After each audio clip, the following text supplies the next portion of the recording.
இப்ப அமைச்சர் சுப்பிரமணியன் நீட் தேர்வை பத்தி என்ன சொல்லியிருக்காரு தெரியுங்களா? என்ன சொல்லியிருக்காரு?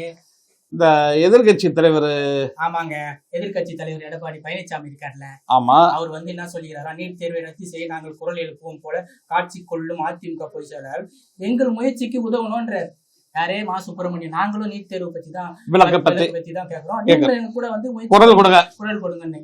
அதுக்கு எடப்பாடி என்ன சொல்றாரு, இதுக்கு எங்க கிட்ட ரகசியம் இருக்குன்னு முன்னாடியே சொன்னீங்களே, நீங்க நீட் தேர்வு விளக்குற ரகசியம் எங்ககிட்ட இருக்கு, படிக்கிற பசங்க கிட்ட போய் கையெழுத்து வாங்கிட்டீங்க. நல்ல வேலை நீட் தேர்வை ரத்து செய்ததால் பாஜக கூட்டணி தொடர்போம் என பழனிசாமி நிபந்தனை விதிக்க சொன்னாலும் சொல்லுவார் அப்படின்னு சுப்பிரமணியன் சொல்லியிருக்காரு. என்ன இருந்தாலும் என்ன சொன்னாலும் பிரதமர் மோடி நிறுத்தாவிடம் நீட் தேர்வை ரத்து செய்ய முடியாது. நீட் தேர்வு பிரதமர் மோடி அவர்கள் சொன்னாலும் ரத்து செய்ய முடியாது.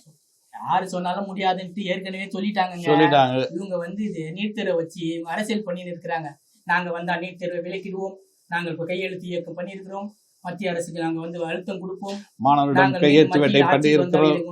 உடனடியாக நீட் தேர்வை ரத்து செய்வோம், இப்படி எல்லாம் சொல்லி இருக்கிறாங்க. சொல்லிட்டோம், நமக்கு ஏன் வம்பு?